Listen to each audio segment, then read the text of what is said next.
뿌리가 좀 보이는 것 같다. 그럴 경우에 치석 같은 게 좀 보이거든요. 근데 보통 이제 아래가 먼저 시작을 하고 많이 삐뚤삐뚤해요. 젤리를 진짜 좋아해요. 어떻게 닦는지 직접 보여주신다고 해요. 리둥이 TV. 안녕하세요, 리둥이맘입니다. 네, 안녕하세요. 네, 오늘은 리둥이맘 지인인 이민재 원장님을 모셨는데요. 만 3세 구강관리, 유치관리에 대해서 좀 배워보려고 제가 어려운 자리를 마련했어요. 어렵지 않았습니다. 오늘 방식은 Q&A식으로 진행을 해보려고 해요. 구독, 좋아요 눌러주세요. 그리고 아이가 막 끼놀고 굉장히 에너제틱한 그런 시기잖아요. 그렇죠. 그럴 때 막 이렇게 어디 부딪히거나 넘어지거나 이러면서 충분히 앞니가 깨질 수 있을 것 같은데. 있을 수 있죠. 이러면 어떻게 해야 되나요? 사실 어린 아이들은 말씀하신 대로 이렇게 빈번하게 좀 사고가 나는 편이고요. 사고가 났을 경우에는 이제 앞니가 부러진다든지 아니면 빠지는 경우들도 있습니다. 그래서 유치인 경우에는 생각보다 빠지는 경우들이 좀 많고 영구치인 경우에는 좀 부러지는 경우들이 조금 더 많은 것 같은데요. 부러졌을 경우도 어디서 어느 정도로 부러졌느냐에 따라서 이제 치료 방법이 확연히 달라질 수는 있어요. 부러졌을 경우에는 부러진 조각을 확보하는 것이 중요할 것 같고요. 이제 만약에 뿌리가 좀 보이는 것 같다. 그럴 경우에는 좀 더 각별히 신경을 쓰셔야 합니다. 그래서 뿌리 부분은 다시 재식을 해서 사용할 수 있는 경우들이 제법 있거든요. 뿌리를 다시 심는다고요? 네. 빠져있는 뿌리를 다시 완전히 빠지거나 아니면 뿌리에서 좀 부러졌거나 하는 경우에는 요거를 버리지 않고 다시 이제 입안에 재식을 하는 경우들이 있어요. 그렇기 때문에 요거는 이제 잘 보관을 하셔야 되는데요. 그때 주의사항이 있습니다. 주의사항은 뿌리 부분을 최대한 잘 보존을 해야 되거든요. 그렇기 때문에 이제 이해하지 못했습니다. 다시 말씀해 주시겠어요? 실리가 우선 주의할 사항은 절대로 뿌리 부분을 잡지 않는 것이에요. 잡으실 때는 머리 부분만 잡으셔야 되고 닦아주시더라도 뿌리 부분은 이제 흐르는 물 세척만 간단히 해주셔야 되는데 제일 좋은 거는 뭐 우유나 식염수를 쓰시면 좋지만 그런 거를 확보하지 못한 경우들이 좀 많기 때문에 안 되는 경우는 이제 수돗물로 가볍게 헹궈 주시는 형태로 간단히 세척만 해주시면 될 것 같고 그것을 가지고 최대한 빠른 시간 안에 치과를 가셔야 해요. 이제 다시 써야 하는 경우라면 이제 대개는 30분 이내 그래야 이제 성공률이 높아지기 때문에 최대한 빨리 가시면 좋고 치과에 가실 때는 얘를 젖은 상태로 보관을 하셔야 돼요. 그래서 마찬가지로 우유나 식염수에 담궈 오시던가 아니면은 타액, 침에 이제 담궈 오셔야 되는데 침을 뭐 그만큼 뱉어서 어렵죠, 용기에 가져오시든지 아니면 뭐 입에 넣어서 보관해서 오셔도 돼요. 어쨌든 그렇게 젖은 상태로 가지고 가는 것이 제일 중요할 것 같습니다. 근데 이게 뿌리가 저희가 평상시에 볼 수 없는 거잖아요. 어떻게 생겼는지 그냥 딱 보면 뿌리 느낌이 오나요?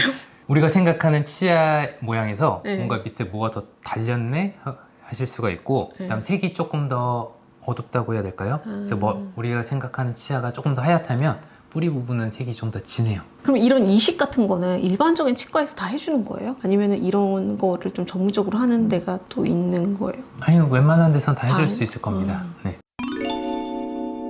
이제 이빨 닦이다 보면은 네. 이렇게 하얗게 껴있는 치석 같은 게 좀 보이거든요? 네. 근데 이런 치석 같은 것도 제거를 해주나요? 제거를 해줘야죠. 사실 아이들은 우리 어른들처럼 치석이 잘 생기지는 않고 보통 이제 치태라고 하죠. 치석이 되기 전 단계인데 아주 끈적끈적한 상태로 뭔가 하얗게 붙어있는 경우들이 많습니다. 근데 어쨌거나 깨끗이 제거를 해줘야 되는 거기 때문에 한 번씩 치과에 가셔서 이제 클리닝을 해주면 좋을 것 같아요. 유치가 7살 전후로 빠진다 그랬던 것 같은데 언제쯤 어떤 순서로 빠지는지 네, 정확하게 알고 계시네요. 보통 이제 유치가 빠진다고 하는 거는 영구치가 나오는 시기랑 딱 맞물려 있는 건데요. 7세에서 8세가 되면은 아래 앞니가 먼저 나오기 시작합니다. 보통 이제 아래가 먼저 시작을 하고 그 다음 이제 따라서 위에 앞니가 나올 거고요. 대개는 앞에서부터 이제 뒤로 순차적으로 빠지게 됩니다. 이제 여기서 한 가지 예외가 있는데 위에 송곳니가 있어요. 얘는 조금 늦게 빠질 수 있습니다. 보통 뒤에 이들이 빠지고 난 다음에 빠지는 경우들이 더 많기 때문에 얘는 좀 왜 안 빠지지 하고 놀라시지 않으셨으면 합니다. 대개는 이제 빠지는 것도 좌우가 대칭적으로 같이 빠져요. 앞니, 뭐 옆에 이, 이런 식으로 다 대칭적으로 빠지기 때문에 어느 한쪽이 조금 유난히 시기가 다르다 하면은 치과 가서 다른 문제가 없는가 한 번쯤 체크하실 필요는 있을 것 같습니다. 보통 어떤 문제 때문에 대칭적으로 안 빠지는 거예요? 유치가 유착이 되어 있다든지 아니면은 밑에 있는 영구치 위치가 조금 엉뚱한 데 있어서 제대로 못 나오고 있다든지 할 수는 있어요. 그런 거는 엑스레이 사진을 찍어서 한번 판단을 하실 필요가 있을 것 같아요. 네. 저희 아이 중에 한 명이 이가 많이 삐뚤삐뚤해요. 그래서 네. 소아과 가서 보면 너는 교정해야겠구나. 어머님 적금 들어놓으세요. 이렇게 얘기를 많이 듣는데 지금 해줄 수 있는 건 없는 거죠? 지금은 뭔가 하기는 조금 이른 시기가 아닐까 싶고 지금 성장을 한참 하는 시기잖아요. 그래서 그 성장의 정도를 예측하기가 어렵기 때문에 일단은 정확하게 판단하기는 어렵지만 그래도 위아래 앞니 영구치들이 어느 정도 나온 뒤에 그 다음에 이제 판단을 하셔도 충분히 늦지는 않을 것 같고요. 일단 지금 만약에 뭔가를 해주신다면은 개선을 시키기보다는 최대한 나빠지지 않게 이제 관리를 해준다는 측면에서 뭔가를 하실 수 있을 것 같고, 이를테면은 뭐 아이들이 자꾸 손가락을 빤다든지 입술을 깨문다든지 아니면 자꾸 혀를 내민다든지 그런 좋지 않은 습관이 있을 혀를 내미는 것도 상관이 있는 거예요? 네. 이렇게 된다는 거죠, 앞니가? 네. 혀 나오는 만큼 그런 좋지 않은 습관이 있을 경우에는 치열에 안 좋은 영향을 줄 수 있기 때문에 이제 그런 것들을 최대한 못하게 집에서 관리하시면 좋을 것 같습니다.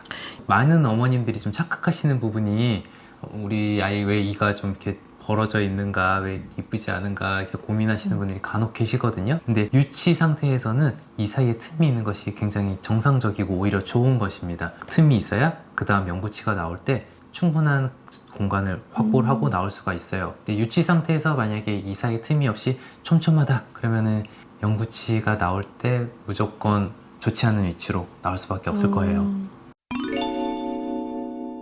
그리고 이거는 제가 개인적인 질문인데 네. 저희 아이들이 젤리를 진짜 좋아해요. 그러니까 모든 아이들이 그렇겠지만 뭐 젤리, 초콜릿, 사탕 그리고 이게 타협이 되는 것들이 그런 것들인데 아빠를 좀 닮았네요.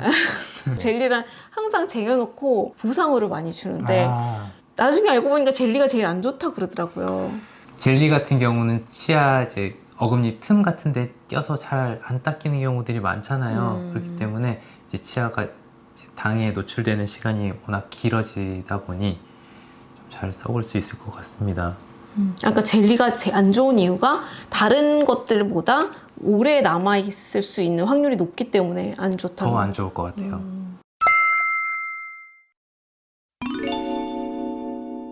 이를 어떻게 닦는지 직접 보여주신다고 해요. 일단 제일 중요한 거는 하루에 최소 2번을 닦아주시되 그 중에 한 번은 꼭 자기 전에 닦아주셔야 돼요. 그래서 뭐 한 번씩 닦을 때는 2분 정도는 닦아주셔야 돼요. 근데 시간에 이제 얽매이실 필요는 없는데 여기서 왜 그런지를 설명을 드리자면 이를 닦을 때 중요한 거는 안 닦이는 부분이 없게 다 닦아줘야 되거든요. 입체적으로 생각을 하면은 어금니 같은 경우는 바깥쪽 면, 안쪽 면, 씹는 면 총 이제 3면을 닦아줘야 되고 앞니는 바깥쪽, 안쪽 2면을 닦아줘야 돼요. 그래서 여기를 안 닦이는 부분이 없이 하나하나 닦다 보면은 2분 금방 갑니다. 2분이 너무 길게 느껴져요. 아이들이 이제 이를 닦을 때는 어떤 방법으로 닦느냐도 중요하지만 사실 싫어하지 않게 좀 유도해 주는 게 더 중요할 것 같고요. 아이들한테 교육을 할 때는 일단 방향을 설정을 해주는 게 좋아요. 이를테면 이제 위에서 시작했다. 뭐 오른쪽부터 왼쪽.